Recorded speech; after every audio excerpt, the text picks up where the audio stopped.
ಹೋಗ್ರಿ first theatre ಒಳಗೆ. ಒಬ್ಬನಿಗೋಸ್ಕರ ಒಂದು 100 ರೂಪಾಯಿ ಟಿಕೆಟ್ ಕೊಟ್ಟು ಸಿನಿಮಾ ನೋಡೋದಿಲ್ವಾ? ಆಯ್ತು, 100 ರೂಪಾಯಿ ಕಳೀರಿ, ಚೆನ್ನಾಗಿಲ್ಲ ಅಂದ್ರೂ ಪರವಾಗಿಲ್ಲ. ಹಾಯ್ ಹಲೋ ನಮಸ್ತೆ, ನಾನು ರಾಜು ಅಷ್ಟೇ. ನೀವು ನೋಡ್ತಿದ್ರ center point Kannada YouTube channel. ಸಖತ್ತಾಗಿ ವೈರಲ್ ಆಗ್ತಿದೆ ರವಿಚಂದ್ರನ್ ಅವರು ಹೇಳಿದಂತ ಆ 2 ಮಾತು. ಹಾಗಾದ್ರೆ ರವಿಚಂದ್ರನ್ ಅವರು ಹೇಳಿದಂತ ಆ 2 ಮಾತೇನು ಮತ್ತು ಆ 2 ಮಾತಿಗೂ ದರ್ಶನ್ ಅವರಿಗೂ ಮತ್ತು ನೀನಾಸಂ ಸತೀಶ್ ಅವರಿಗೂ ಮತ್ತು ಸಿನಿಮಾಕ್ಕೂ ಏನ್ ಸಂಬಂಧ, ಇವೆಲ್ಲವನ್ನ ನೋಡೋಣ. ಅದಕ್ಕಿಂತ ಮೊದಲು ಇಲ್ಲಿ ತನಕ ನಮ್ಮ ಚಾನಲ್ ನ ಸಬ್ಸ್ಕ್ರೈಬ್ ಮಾಡಿಲ್ಲ ಅಂದ್ರೆ ಈಗಲೇ ಸಬ್ಸ್ಕ್ರೈಬ್ ಮಾಡಿ, ಜೊತೆಗೆ ಕಾಮೆಂಟ್ ಗಳ ಮುಖಾಂತರ ತಮ್ಮ ಅಭಿಪ್ರಾಯವನ್ನ ತಿಳಿಸಬಹುದು. ಎಸ್ ವೀಕ್ಷಕರೇ, ನಾನು ರವಿಚಂದ್ರನ್ ಅವರು ಯಾವ ಮಾತನ್ನು ಹೇಳಿದ್ರೆ ಆ 2 ಮಾತುಗಳು ಯಾವ ಮತ್ತು ಯಾವ ಕಾರಣಕ್ಕಾಗಿ ವೈರಲ್ ಆಗ್ತಿದೆ ಮತ್ತು ನೆಟ್ಟಿಗರು ಯಾವ ಕಾರಣಕ್ಕಾಗಿ ರವಿಚಂದ್ರನ್ ಅವರ ಮೇಲೆ ಮುಗಿಬಿದ್ದು ಟ್ವೀಟ್ ಗಳನ್ನ ಮಾಡ್ತಾ ಇದ್ದಾರೆ, ಕಾಮೆಂಟ್ ಗಳನ್ನ ಮಾಡ್ತಾ ಇದ್ದಾರೆ ಎನ್ನುವಂತ ಮಾತನ್ನ ಸೆಕೆಂಡ್ ಆಗಿ ಹೇಳ್ತಾರೆ. ಅದಕ್ಕೂ ಮೊದಲು ಸಿನಿಮಾ, ನಮ್ಮ ಊಟ ಮತ್ತು ಹಾಸ್ಪಿಟಲ್ಗಳ ಬಗ್ಗೆ ಒಂದು ಕಂಪ್ಯಾರಿಸನ್ ಆಗಿ ಮಾತಾಡ್ತೇನೆ. ನಮ್ಗೇನಾದ್ರೂ ಸ್ಟ್ರೆಸ್ ಇದ್ರೆ ಅಥವಾ ನಮ್ಗೇನಾದ್ರೂ ಎಂಟರ್ಟೈನ್ಮೆಂಟ್ ಇದ್ರೆ ಹಣವನ್ನ ಕೊಟ್ಟು ಸಿನಿಮಾ ನೋಡ್ಲಿಕ್ಕೆ ಹೋಗ್ತೇವೆ.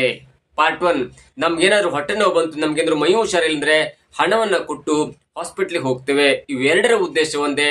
ಈ 2 ಜಾಗಕ್ಕೆ ಹೋಗ್ಲಿಕ್ಕೆ ನಮಗೆ ಮನ್ಸಿಲ್ಲ ಅಂದ್ರೂ ಕೂಡ ನಾವು ಹೋಗ್ತೇವೆ ದುಡ್ಡು ಕೊಟ್ಟು. ಯಾಕಂದ್ರೆ ನಮ್ಗೆ ರಿಲೀಫ್ ಬೇಕಾಗತ್ತೆ, ನಮ್ಗೆ ಮನೆಯ ಸ್ಟ್ರೆಸ್ ಇರುತ್ತೆ, ಕೆಲಸದ ಒತ್ತಡ ಇರುತ್ತೆ. ಆ ಒತ್ತಡದ ನಡುವೆ ನಾವು ಹಣ ಕೊಟ್ಟು ಸಿನಿಮಾ ನೋಡ್ರೆ ಎಲ್ಲೋ ಒಂದ್ ಕಡೆ ಸ್ವಲ್ಪ ರಿಲ್ಯಾಕ್ಸ್ ಆಗುತ್ತೆ ಅನ್ನೋ ಕಾರಣಕ್ಕಾಗಿ ಸಿನಿಮಾಗೆ ಹೋಗ್ತೇವೆ. ಹಾಗೆ ಹಾಸ್ಪಿಟ್ಲಿಗೆ ಕೂಡ ನಮ್ಗೆ ಅದರಿಂದ ಏನು ಯೂಸ್ ಇಲ್ಲ, ಆದ್ರೂ ಕೂಡ ನಮಗೆ ನೋವಿದೆ ಅಥವಾ ನಮ್ಗೇನಾದ್ರು ಪೇನ್ ಇದೆ, ನಮ್ಗೆ ಹೊಟ್ಟೆ ನೋವಿದೆ, ಅದಿದೆ ಇದಿದೆ ತ್ರಾಸಿದೆ ಅನ್ನೋ ಕಾರಣಕ್ಕೆ ಹಣ ಕೊಟ್ಟು ನಾವು ಆಸ್ಪತ್ರೆಗೆ ಹೋಗ್ತೇವೆ. ಇದ್ರ ಎರಡರ ಉದ್ದೇಶ ಒಂದೇ, ನಮಗೆ ನಮ್ಮ ನೋವು ಕಡಿಮೆ ಆಗಬೇಕು. ನಮ್ಮ ಹಣ ಖರ್ಚಾದ್ರೂ ತೊಂದರೆ ಇಲ್ಲ, ಹಣ ಖರ್ಚಾದ ಮಟ್ಟಿಗೆ ನಮಗೆ ನೋವು ಕಡಿಮೆ ಆಗಬೇಕು ಎನ್ನುವಂತ ಉದ್ದೇಶದಿಂದ ನಾವು ಸಿನಿಮಾಕ್ಕೆ ಹೋಗ್ತೇವೆ ಮತ್ತು ಹಾಸ್ಪಿಟಲ್ ಕೂಡ ಹೋಗ್ತೇವೆ. ಆದ್ರೆ ಇವೆರಡರಿಂದಲೂ ಕೂಡ ಪ್ರೇಕ್ಷಕರಿಗೆ ಹೊಟ್ಟೆ ತುಂಬಲ್ಲ. 2 ಕೂಡ ಖರ್ಚಿನ ದಾರಿಯಾದ್ರೂ ಕೂಡ ನಮ್ಗೆ ಎಲ್ಲೋ ಒಂದ್ ಕಡೆ ಮನಸ್ಸಿಗೆ, ದೇಹಕ್ಕೆ ಒಂದು ನೆಮ್ಮದಿ ಸಿಗುತ್ತೆ ಅನ್ನೋ ಕಾರಣಕ್ಕಾಗಿ ಆಸ್ಪತ್ರೆಗೆ ಮತ್ತು ಸಿನಿಮಾಕ್ಕೆ ಹೋಗ್ತೇವೆ. ನಾನು ಯಾಕಂತ ಹೇಳ್ತೇನೆ ಅಂದ್ರೆ, ಒಂದು ಸಿನಿಮಾಕ್ಕೆ ಹೋದಾಗ ನಮ್ಮ ಪೇನ್ ರಿಲೀಫ್ ಆಗ್ಬೇಕು ಅಥವಾ ನಮ್ಗೆ ಸ್ಟ್ರೆಸ್ ಕಡಿಮೆ ಆಗ್ಬೇಕು ಹೊರತು ಸಿನಿಮಾ ನೋಡಿದ ನಂತರ ತಲೆನೋವಾಗಿ ತಲೆಕಟ್ಟು ಮತ್ತೆ ಅಲ್ಲಿಂದ ಹಾಸ್ಪಿಟ್ಲಿಗೆ ಹೋಗಬಾರ್ದು ತಲೆನೋವು ಟ್ಯಾಬ್ಲೆಟ್ ತೆಗೆದುಕೊಳ್ಳಿಕ್ಕೆ.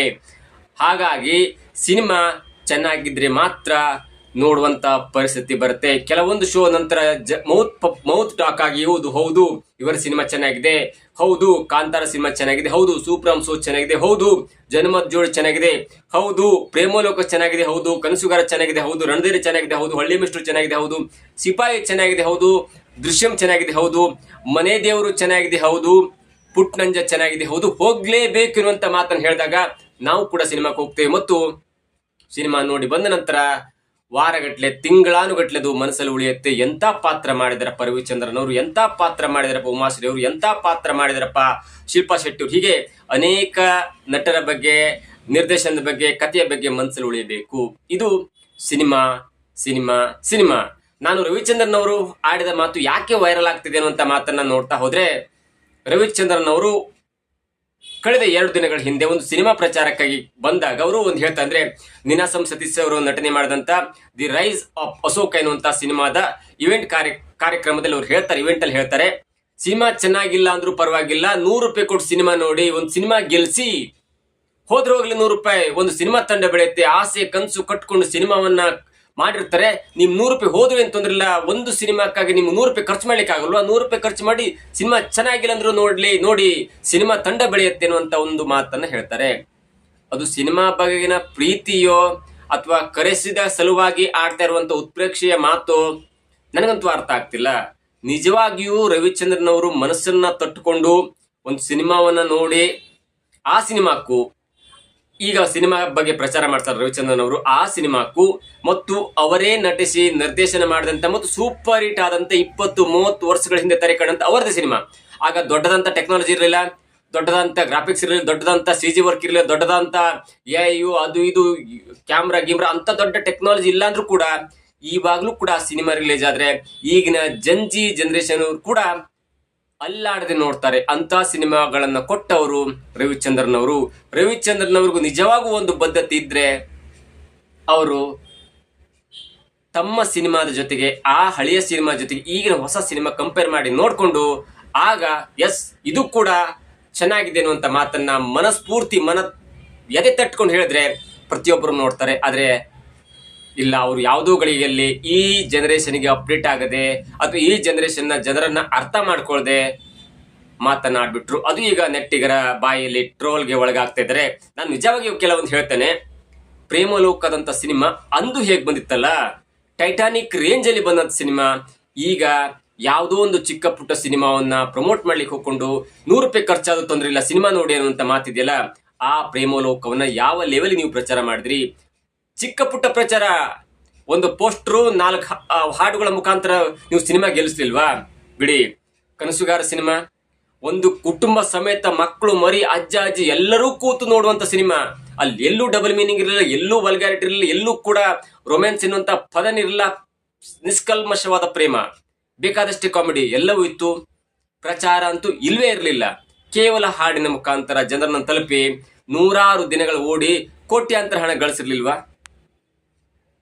ರಣಧೀರ, ಹಳ್ಳಿ ಮೇಷ್ಟ್ರು, ಸಿಪಾಯಿ, ಈಗೀಗಿನ ದೃಶ್ಯಂ ಸಿನಿಮಾ, ಮನೆ ದೇವರು, ಒಂದೊಂದು ಹಾಡು ಸಿನಿಮಾವನ್ನು ಗೆಲ್ಲಿಸಿದಂತ ರೀತಿ, ಪುಟ್ನಂಜ, ಇವೆಲ್ಲ ಸಿನಿಮಾದ ಜೊತೆ ಹೀಗೆ ನೀವು ಪ್ರಚಾರಕ್ಕೆ ಬರ್ತಾ ಇರುವಂತ ಮತ್ತು 100 ರೂಪಾಯಿ ಕೂಡ ಏನ್ ತೊಂದರೆ ಇಲ್ಲ ಎನ್ನುವಂತ ಮಾತಿನ ಈ ಸಿನಿಮಾಗಳನ್ನ ಒಂದು ಬಾರಿ ಕೂತ್ಕೊಂಡು ನೋಡಿ ಮತ್ತು ಆ ಕಾಲಘಟ್ಟವನ್ನ ಸ್ವಲ್ಪ ಮಟ್ಟಿಗೆ ಕಂಪೇರ್ ಮಾಡಿ, ಆ ಕಾಲಘಟ್ಟದ ಸಿನಿಮಾದ ಕ್ವಾಲಿಟಿ, ಕತೆ, ನರೇಷನ್ನು, ಮೇಕಿಂಗ್ ವಾಯ್ಸು, ಡೈಲಾಗ್ಸು ಅವೆಲ್ಲವನ್ನು ಕೂಡ ಈಗ ಮುಂದುವರಿದ ಜಗತ್ತಿನ ಒಂದು ಸಿನಿಮಾವಾದಂತ ನೀವು ಪ್ರಚಾರ ಮಾಡ್ತಿರುವಂತ ಸಿನಿಮಾದ ಕಂಟೆಂಟ್, ನಿರ್ದೇಶನ, ಸ್ಕ್ರೀನ್ ಪ್ಲೇ, ಹಾಡು, ಡೈಲಾಗ್ಸು, ಬಿಲ್ಡಪ್ ಎಲ್ಲವನ್ನ ಕಂಪೇರ್ ಮಾಡಿ ನೋಡಿ. ನೀವು ಆಗ ಹೇಳ್ಬೇಕು, ಎಸ್ ಅಫ್ಕೋರ್ಸ್ ನನ್ನ ಸಿಪಾಯಿಗಿಂತ ಇದು ಸಿನಿಮಾ ಚೆನ್ನಾಗಿದೆ, ನನ್ನ ರಣಧೀರಕ್ಕಿಂತ ಈಗ ಇದು ಚೆನ್ನಾಗಿದೆ, ನನ್ನ ಕನಸುಗಾರನಿಗಿಂತ ಇದು ಒಳ್ಳೆ ಪ್ರೇಮ ಕತೆ, ನನ್ನ ದೃಶ್ಯಂಗಿಂತ ಇದು ಥ್ರಿಲ್ಲರ್ ಮೂವಿ, ನನ್ನ ಮನೆ ದೇವರಿಗಿಂತ ಇದು ಒಳ್ಳೆ ಸಾಂಸಾರಿಕ ಚಿತ್ರ,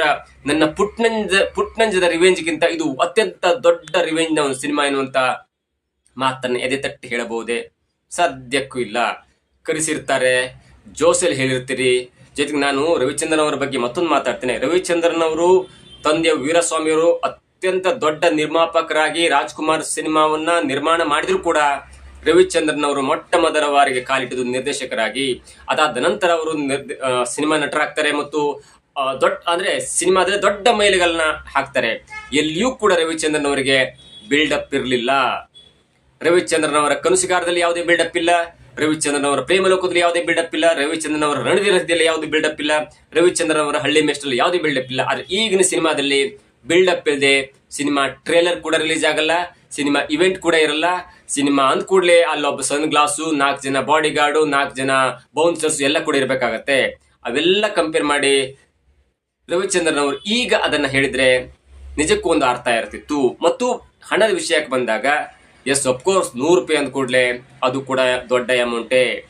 ಒಂದು ಬೀದಿ ವ್ಯಾಪಾರಸ್ಥರು ಒಂದು ಚಿತ್ರಾನ್ನವನ್ನ ಮಾರ್ತಾ ಇರುವಾಗ ಅದಕ್ಕೊಂದು 40 ರೂಪಾಯಿ 50 ರೂಪಾಯಿ ಇರುತ್ತೆ. ನೀವು ಆ ಚಿತ್ರಾನ್ನ ತಿನ್ನುವಾಗ 100 ರೂಪಾಯಿ ಕೊಡ್ಲಿಕ್ಕೆ ಸಾಧ್ಯವಾ? ಅಂದ್ರೆ ಅದರ ರೇಟೇ ಅಷ್ಟಿರುತ್ತೆ. ತುಂಬಾ ಜನ ಮಾತಾಡ್ಕೊಳ್ತಿದ್ದಾರೆ, ಊಟ ಚೆನ್ನಾಗಿಲ್ಲ ಅಂದ್ರೂ ಕೂಡ ನೀವು 100 ರೂಪಾಯಿ ಕೊಟ್ಟು ಊಟ ಮಾಡ್ತೀರಾ, ಅದರಿಂದ ಆಗುವ ದುಷ್ಪರಿಣಾಮ ಏನು, ಅಷ್ಟು ಬುದ್ಧಿ ಇಲ್ಲ ಎನ್ನುವಂತ ಮಾತನ್ನು ಕೂಡ ಹೇಳ್ತಾರೆ. ಹಾಗಾಗಿ ಅದು ಯಾವ ಮೂಡ್ನಲ್ಲಿ ಹೇಳಿದ್ರೂ ಗೊತ್ತಿಲ್ಲ, ಕನ್ನಡ ಸಿನಿಮಾ ರಂಗಕ್ಕೆ ರವಿಚಂದ್ರನ್ ಅವರು ದೊಡ್ಡ ಕೊಡುಗೆ ಕೊಟ್ಟಿದ್ದಾರೆ. ಅಂತ ಒಂದು ದೊಡ್ಡ ಕೊಡುಗೆ ಕೊಟ್ಟಂತ ಒಬ್ಬ ತಂತ್ರಜ್ಞಾನ, ಒಬ್ಬ ನಟ, ಒಬ್ಬ ನಿರ್ದೇಶಕ 100 ರೂಪಾಯಿ ಹೋದ್ರೂ ತೊಂದರೆ ನೀವು ಸಿನಿಮಾ ನೋಡಿ ಅನ್ನುವಂತ ಒಂದು ಮಟ್ಟಿಗೆ ಹೇಳ್ತಾರಂದ್ರೆ ಅದು ನಿಜಕ್ಕೂ ಅತಿಶಯೋಕ್ತಿಯೋ ಅಥವಾ ಉತ್ಪ್ರೇಕ್ಷೆಯೋ ಅಥವಾ ಅದಕ್ಕೆ ಪದಗಳಿಲ್ಲ. ನಾನು ಪ್ರಚಾರ ಇಲ್ಲದೆ ಸಿನಿಮಾ ಯಾವ ಲೆಕ್ಕದಲ್ಲಿ ಓಡತ್ತಂದ್ರೆ, ಮಿಸ್ಟರ್ ಅಂಡ್ ಮಿಸ್ಸಸ್ ರಾಮಾಚಾರಿ ತೆರೆಗೆ ಬರುವ ತನಕ ಅದರ ನಿರ್ದೇಶಕರ ಬಗ್ಗೆ ಗೊತ್ತಿರಲಿಲ್ಲ, ಅದು ಯಾವ ಪ್ರೊಡಕ್ಷನ್ ಬಗ್ಗೆ ಗೊತ್ತಿರಲಿಲ್ಲ, ಅಥವಾ ಆ ಸಿನಿಮಾದಲ್ಲಿ ಹೀರೋ ಹೀರೋಯಿನ್ ಯಾರು ಎಂಬುದು ಕೂಡ ಗೊತ್ತಿರಲಿಲ್ಲ. ಸೂಪರ್ ಡೂಪರ್ ಹಿಟ್ ಆಯ್ತು. ಸೂಪ್ರಾಮ್ ಸೋ ಒಂದು ಸಿನಿಮಾ ರೆಡಿ ಆಗಿದೆ ಅನ್ನೋದು ಕೂಡ ಯಾರಿಗೂ ಗೊತ್ತಿರಲಿಲ್ಲ. ಅದರಲ್ಲಿ ರಾಜ್ಬಿ ಶೆಟ್ಟಿ ಅನ್ನುವಂತ ಒಬ್ಬ ಕ್ಯಾರೆಕ್ಟರ್ ಇದೆ ಅನ್ನೋದು ಕೂಡ ಅರ್ಧಂಬರ್ಧ, ಅಂದ್ರೆ ಅರ್ಧ ಹಿಟ್ ಆದ ನಂತರ ಸಿನಿಮಾ ರಿಲೀಸ್ ಆದ ನಂತರ ಗೊತ್ತಾಗತ್ತೆ. ಅಲ್ಲೆಲ್ಲವೂ ಕೂಡ ನಾನ್ ಸ್ಟಾರ್ಗಳ ಕಾಸ್ಟ್ ಇತ್ತು, ಅದು 100 ಕೋಟಿ ಗಳಿಸ್ತು. ಕಾಂತಾರ ಸಿನಿಮಾ ಟ್ರೇಲರ್ ಕೂಡ ರಿಲೀಸ್ ಮಾಡಬಾರ್ದು, ಅಂದ್ರೆ ಕಾಂತಾರ ಚಾಪ್ಟರ್ 1 ಸಿನಿಮಾ ಅಂದ್ರೆ 2ನೇ ಭಾಗ ಸಿನಿಮಾ ಟ್ರೇಲರ್ ಕೂಡ ರಿಲೀಸ್ ಮಾಡಬಾರ್ದು ಎನ್ನುವಂತ ಹಂತಕ್ಕೆ ಬಂದು ಕೊನೆಯ 1 ವಾರದ ಹಿಂದೆ ಸಿನಿಮಾ ತೆರೆ ಕಾಣುವ 1 ವಾರದ ಹಿಂದೆ ಟ್ರೇಲರ್ ಕೂಡ ಬಿಡುಗಡೆ ಮಾಡ್ತಾರೆ. ಅಂದ್ರೆ ಸಿನಿಮಾ ಚೆನ್ನಾಗಿದ್ರೆ ಯಾವ ನಟ, ಯಾವ ನಟಿ, ಯಾವ ಅಮಿತಾಬ್ ಬಚ್ಚನ್, ಯಾವ ಡೊನಾಲ್ಡ್ ಟ್ರಂಪ್, ಯಾವ ಮೋದಿ ಬಂದು ಹೇಳಿದ್ರು ಕೂಡ ಸಿನಿಮಾ ಓಡಲ್ಲ. ಸಿನಿಮಾ ಚೆನ್ನಾಗಿದ್ರೆ ಮಾತ್ರ ಓಡುತ್ತೆ. ಅದಕ್ಕೆ ಬೇಕಾದಂತ ಪ್ರೈಮರಿ ಒಂದು ಹಂತವನ್ನ ಮಾಡ್ಕೊಂಡು ಸಿನಿಮಾ ರಿಲೀಸ್ ಮಾಡ್ಬೇಕು ಹೊರತು 100 ರೂಪಾಯಿ ಕೊಟ್ಟರು ತೊಂದರೆ ಇಲ್ಲ, 100 ರೂಪಾಯಿ ನೋಡಿ, ಈಗ ರೈಟ್ ತಿರುಗಿದ್ರು ದುಡ್ಡು ಬೇಕಾಗತ್ತೆ, ಒಂದೊಂದು ಹೆಜ್ಜೆಗೂ ದುಡ್ಡು ಇರ್ಬೇಕಾಗತ್ತೆ, ನೀರ್ ಕುಡ್ಲಿಕ್ಕೂ ದುಡ್ಡು ಬೇಕಾಗುತ್ತೆ, ನೀರನ್ನ ಹೊರಗೆ ಹಾಕ್ಲಿಕ್ಕೂ ದುಡ್ಡು ಬೇಕಾಗುತ್ತೆ. ಅಂತ ಪ್ರಪಂಚದಲ್ಲಿ ಬಾಳುವಾಗ ₹100 ಹೋದ್ರೂ ತೊಂದ್ರೆ ನೀವು ಸಿನಿಮಾ ನೋಡಿ ಅನ್ನುವಂತ ಒಂದು ಮಾತಿದೆಯಲ್ಲ, ಅದು ಅನೇಕರಿಗೆ ಉಡಾಪಿ ಅನಿಸ್ತಾ ಇದೆ. ಇದು ಒಂದು. ಇನ್ನು ರವಿಚಂದ್ರನ್ ಅವರು ಎರಡನೇ ಮಾತು, ಕಳೆದ ಒಂದು ವಾರದ ಹಿಂದೆ ಒಂದು ಕಾರ್ಯಕ್ರಮದಲ್ಲಿ, ಒಂದು ಉತ್ಸವದಲ್ಲಿ ಹೇಳ್ತಾರೆ, ದರ್ಶನ್ ಅವ್ರ ಬಗ್ಗೆ ಕೇಳಿದಾಗ, ಅಥವಾ ದರ್ಶನ್ ಡಿ ಬಾಸ್ ಎನ್ನುವಂತ ಮಾತು ಕೇಳಿದಾಗ, ನನ್ನ ಮಗ ದರ್ಶನ್ 2 ತಿಂಗಳು ಹೊರಗೆ ಬರ್ತಾನೆ, ಯಾಕಂದ್ರೆ ನನ್ನ ಮಗ ನನಗೆ ಗೊತ್ತುಂಟು 2 ತಿಂಗಳು ಹೊರಗೆ ಬರ್ತಾರೆ, ಅವರಿಗೆ ಜಾಮೀನು ಸಿಗುತ್ತೆ ಅನ್ನುವಂತ ಮಾತನ್ನು ಕೂಡ ಹೇಳ್ತಾರೆ. ನೋಡಿ, ಬೀಯಿಂಗ್ ಜರ್ನಲಿಸ್ಟ್ ಆದಂತರು, ಕಾನೂನು ಪಂಡಿತರು ಅಥವಾ ಬೇರೆ ಬೇರೆ ವ್ಯಕ್ತಿಗಳು ಅದನ್ನ ಅವಲೋಕಿಸಿ ಹೀಗೆ ದರ್ಶನ್ ಅವರಿಗೆ ಜಾಮೀನು ಸಿಗುವಂತ ಸಾಧ್ಯತೆ ಇದೆ. ಯಾಕಂದ್ರೆ ಸುಪ್ರೀಂ ಕೋರ್ಟ್ ಕೂಡ ಹೇಳಿದೆ, ನೀವು ಆದಷ್ಟು ಬೇಗ ಟ್ರಯಲ್ ನ ಲೋವರ್ ಕೋರ್ಟ್ ಅಲ್ಲಿ ಮಾಡಬೇಕು, ಮತ್ತು ಅದಾದ ನಂತರ ಎಲ್ಲಾ ಸಾಕ್ಷಿಗಳ, ಆರೋಪಿಗಳ ಒಂದು ಟ್ರಯಲ್ ನಡೆದ ನಂತರ, ಆ ಟ್ರಯಲ್ ಮುಕ್ತಾಯವಾದ ನಂತರ ನೀವು ನಮಗೆ ಅರ್ಜಿಯನ್ನು ಸಲ್ಲಿಸಿ, ಅದಾದ ನಂತರ ನಾವು ಆ ಮನವಿಯನ್ನ ತೆಗೆದುಕೊಳ್ತೇವೆ, ಮತ್ತು ಅದಾದ ನಂತರ ನಾವು ಸುಪ್ರೀಂ ಕೋರ್ಟ್ ಅಲ್ಲಿ ಜಾಮೀನಿನ ಬಗ್ಗೆ ಒಂದು ವಿಚಾರಣೆ ನಡೆಸಲಿಕ್ಕೆ ನೀವು ಸಾಧ್ಯ, ನೀವು ಅಪೀಲ್ ಮಾಡಬಹುದು. ಅಂದ್ರೆ ಲೋವರ್ ಕೋರ್ಟ್ ನಲ್ಲಿ ಟ್ರಯಲ್ ಮುಗಿದ ನಂತರ ಸಾಕ್ಷ್ಯ ನಾಶ ಮಾಡ್ಲಿಕ್ಕೆ ಆಗಲ್ಲ. ಯಾಕಂದ್ರೆ ಎಲ್ಲರೂ ಕೂಡ ತಮ್ಮ ಹೇಳಿಕೆಯನ್ನ ಕೋರ್ಟ್ ಮುಂದೆ ದಾಖಲಿಸಿ ಮಾಡಿದಂದ್ರೆ, ಸಾಕ್ಷಿಗಳು ಮತ್ತು ಆರೋಪಿಗಳು ಇಬ್ರು ಕೂಡ ಸಾಕ್ಷಿಗಳನ್ನ ದಾಖಲೆ ಮಾಡಿರುತ್ತೆ. ಹಾಗಾಗಿ ಆ ದಾಖಲೆ ಮಾಡಿದ ನಂತರ ಮತ್ತೆ ಅದನ್ನ ತಿರುಚಲಿಕ್ಕೆ ಆಗಲ್ಲ. ಹಾಗಾಗಿ ಸಾಕ್ಷಿಯ ನಾಶ ಮಾಡ್ಲಿಕ್ಕೆ ಕೂಡ ಆಗಲ್ಲ. ಹಾಗಾಗಿ ಆರೋಪಿಗಳು ಷರತ್ತುಬದ್ಧ ಜಾಮೀನಿಗಾಗಿ ಅಪ್ಲೈ ಮಾಡಬಹುದು ಎನ್ನುವಂತ ಮಾತನ್ನು ಹೇಳಿತ್ತು. ಹಾಗಾಗಿ ಏಪ್ರಿಲ್ ಸುಮಾರಿಗೆ ಟ್ರಯಲ್ ಕೂಡ ಮುಕ್ತಾಯವಾಗುತ್ತೆ. ಏಪ್ರಿಲ್ ನಂತರ ದರ್ಶನ್ ಪರ ವಕೀಲರು ಸುಪ್ರೀಂ ಕೋರ್ಟ್ನ ಜಾಮೀನನ್ನ ಅಪ್ಲೈ ಮಾಡಬಹುದು. ಸರಿಯಾದ ಕ್ರಮದಲ್ಲಿ ದರ್ಶನ್ ಪರ ವಕೀಲರು ವಾದವನ್ನು ಮಂಡನೆ ಮಾಡಿದ್ರೆ, ಅದಕ್ಕೆ ಪೂರಕವಾದಂತ ಒಂದು ಸಾಕ್ಷಿಗಳನ್ನ ಒದಗಿಸಿದ್ರೆ, ಸುಪ್ರೀಂ ಕೋರ್ಟ್ ನಲ್ಲಿ ಜೂನ್ ವೇಳೆಗೆ ಜಾಮೀನ್ ಸಿಗುವಂತ ಸಾಧ್ಯತೆ ಇದೆ ಅನ್ನೋದು ಕೂಡ ನಾವು ಹೇಳಿದ್ದೇವೆ, ಅಥವಾ ಅನೇಕ ಕಾನೂನು ಪಂಡಿತರು ಕೂಡ ಹೇಳಿದ್ದಾರೆ. ಆದ್ರೆ being a star, being a cinema maker, being a social ಮೀಡಿಯಾದಲ್ಲಿ ಅಥವಾ ಸಮಾಜದಲ್ಲಿ ಸ್ಟಾರ್ ಆಗಿದಂತವ್ರು ಏಕಾಏಕಿಯಾಗಿ ದರ್ಶನ್ ಅವರು 2 ತಿಂಗಳಲ್ಲಿ ಬಂದ್ಬಿಡ್ತಾರೆ, ದರ್ಶನ್ ಅವರು ನನ್ನ ಮಗ ಎನ್ನುವಂತ ಮಾತಿದೆಯಲ್ಲ, ಅದು ಅನೇಕರಿಗೆ ಮುಜುಗರ ಉಂಟು ಮಾಡುತ್ತೆ. ಯಾಕಂದ್ರೆ ಆ ಪ್ರಕರಣದಲ್ಲಿ ಕೆಲವೊಂದು ಕಾನೂನು ತೊಡಕಿದೆ, ಮತ್ತು ಸ್ವತಃ ದರ್ಶನ್ ಪತ್ನಿಯೇ ಕೂಡ ಹೇಳಿದ್ದಾರೆ ಅದು ಕಾನೂನಿನಲ್ಲಿದೆ, ಮತ್ತು ಅದರ ಬಗ್ಗೆ ನಾವು ಮಾತಾಡಬಾರ್ದು ಎನ್ನುವಂತ ಕಾರಣಕ್ಕೆ ಶಿವಣ್ಣ ಹೇಳಿದ್ದಾರೆ, ಅಥವಾ ಧನ್ವೀರ್ ಹೇಳಿದ್ದಾರೆ, ಅಥವಾ ಬೇರೆ ಎಲ್ಲಾ ದೊಡ್ಡವರು ಹೇಳಿದ್ದಾರೆ, ಕಾನೂನಿನಲ್ಲಿದೆ, ಮತ್ತು ದರ್ಶನ್ ಅವರಿಗೆ ಒಳ್ಳೇದಾಗ್ಲಿ, ದರ್ಶನ್ ಅವರು ಹೊರಗೆ ಬರ್ತಾರೆ ಅನ್ನುವಂತ ನಂಬಿಕೆ ಕೂಡ ಇದೆ ಅನ್ನುವಂತ ಮಾತನ್ನ ಹೇಳಿದ್ದಾರೆ ಹೊರತು, ಎಲ್ಲೂ ಕೂಡ ದರ್ಶನ್ ಅವರು 2 ತಿಂಗಳು ಬರ್ತಾರೆ, 1 ತಿಂಗಳು ಬರ್ತಾರೆ ಅನ್ನುವಂತ ಮಾತನ್ನ ಹೇಳಿಲ್ಲ. ಯಾಕಂದ್ರೆ ಅಲ್ಲಿ ಮತ್ತೊಂದು ಕುಟುಂಬ ಕೂಡ ಇದೆ. ಅದು ಕಾನೂನಿನಲ್ಲಿ ಎಲ್ಲವೂ ಕೂಡ ಆ ಕಡೆ ಈ ಕಡೆ ಎಲ್ಲ, ಅಂದ್ರೆ ವಾದ ಪ್ರತಿವಾದ ಮತ್ತು ಸಾಕ್ಷ್ಯಗಳೆಲ್ಲವನ್ನು ನೋಡಿದ ನಂತರ ದರ್ಶನ್ ಅವರು ಹೊರಗೆ ಬರ್ಲಿ ಅನ್ನೋದು ಕೂಡ ನಮ್ಮ ಆಶಯ. ನಾವು ಕೂಡ ದರ್ಶನ್ ಅವರ ಬಗ್ಗೆ ಅಪಾರ ಕಾಳಜಿಯನ್ನ ಇಟ್ಕೊಂಡಿದ್ದೀವಿ, ಮತ್ತು ಅವರು ಬರ್ಲಿ ಅನ್ನೋದು ಕೂಡ ನಮ್ಮ ಉದ್ದೇಶ. ಆದ್ರೆ ಸಮಾಜದಲ್ಲಿ ದೊಡ್ಡ ಸ್ಟಾರ್ ಆದಂತವ್ರು, ಎಲ್ಲವನ್ನು ತಿಳ್ಕೊಂಡಂತವ್ರು ಏಕಾಏಕಿಯಾಗಿ ಒಂದು ವೇದಿಕೆಯ ಮೇಲೆ, ಇಲ್ಲ ನನ್ನ ಮಗ ದರ್ಶನ್ ಅವರು ಹೊರಗೆ ಬಂದೇ ಬರ್ತಾರೆ ಅನ್ನುವಂತ ಮಾತನ್ನ ಹೇಳಿದ್ರೆ, ಎಲ್ಲೋ ಮತ್ತೊಂದು ಕಡೆ ಮತ್ತೊಂದು ಕುಟುಂಬಕ್ಕೆ ಬೇಸರ ಆಗುತ್ತೆ ಎನ್ನುವಂತ ಒಂದು ಕಿಂಚಿತ್ತು ಯೋಚನೆ ಇಲ್ಲದೆ ಹೇಳ್ತಾರಲ್ಲ, ಅದು ಈಗ ದೊಡ್ಡ ಚರ್ಚೆ ಆಗ್ತಿದೆ. ಮತ್ತು ರವಿಚಂದ್ರನ್ ಹೇಳಿದಂತ 2 ಮಾತಿದೆಯಲ್ಲ, ಅಂದ್ರೆ ₹100 ಕೊಡಿ ಸಿನಿಮಾ, ₹100 ಕೊಟ್ಟು ಗೆಲ್ಸಿ, ಏನೂ ಆಗಲ್ಲ, ₹100 ಹೋದ್ರೂ ಹೋಗ್ಲಿ ಅನ್ನುವಂತ ಮಾತು, ಮತ್ತು ದರ್ಶನ್ ಅವರು 2 ತಿಂಗಳು ರಿಲೀಸ್ ಆಗಿ ಬರ್ತಾರೆ ನನ್ನ ಮಗ ಎನ್ನುವಂತ ಮಾತು, ಇದೀಗ 2 ಮಾತು ಕೂಡ ಅತ್ಯಂತ ದೊಡ್ಡ ಮಟ್ಟದಲ್ಲಿ ಸದ್ದಾಗ್ತಿದೆ. ಆ 2 ಮಾತು ಕೂಡ ಫ್ಯಾನ್ಸ್ ಅನ್ನ ಖುಷಿ ಪಡಿಸಬಹುದೇ ಹೊರತು, ಆದ್ರೆ ರಿಯಾಲಿಟಿ ಬೇರೆ ಇರುತ್ತೆ. ದರ್ಶನ್ ಹೊರಗೆ ಬಂದ್ರೆ ಅದು ಒಂದು ಸಿನಿಮಾಕ್ಕಾಗಿ ನೂರಾರು ತಂತ್ರಜ್ಞರಿಗೆ, ನೂರಾರು ಕಾರ್ಮಿಕರಿಗೆ ಕೆಲಸ ಸಿಗುತ್ತೆ, ಅದು ಸತ್ಯ. ಆದ್ರೆ ಕೆಲವೊಂದು ಪ್ರಕ್ರಿಯೆಗಳನ್ನ ಮುಗಿಸ್ಕೋಬೇಕಾಗುತ್ತೆ, ಕೆಲವೊಂದು ಹಂತವನ್ನ ದಾಟಿ ಅವ್ರು ಹೊರಗೆ ಬರಬೇಕಾಗತ್ತೆ. ಅವೆಲ್ಲವನ್ನು ಬಿಟ್ಟು ಕೇವಲ ಫ್ಯಾನ್ಸ್ಗೋಸ್ಕರ, ಕೇವಲ ಸಮಾಜಕ್ಕೋಸ್ಕರ, ಕೇವಲ ವೇದಿಕೆಯನ್ನ ರಂಜಿಸೋಸ್ಕರ ಮಾತಾಡಿದ್ರೆ ಸೋಷಿಯಲ್ ಮೀಡಿಯಾದಲ್ಲಿ ನೆಟ್ಟಿಗರು ಸರಿಯಾದ ಕ್ಲಾಸ್ ಅನ್ನ ತೆಗೆದುಕೊಳ್ತಾರೆ ಅನ್ನೋದಕ್ಕೆ ಈ ರವಿಚಂದ್ರನ್ ಅವರ ಮಾತು ನಮಗೆ ಸ್ಪಷ್ಟ ನಿರ್ದೇಶನವಾಗುತ್ತೆ. ಇದಾಗಿತ್ತು ಇವತ್ತಿನ ವಿಶೇಷ. ನೋಡ್ತಾ ಇರಿ centre point Kannada YouTube channel.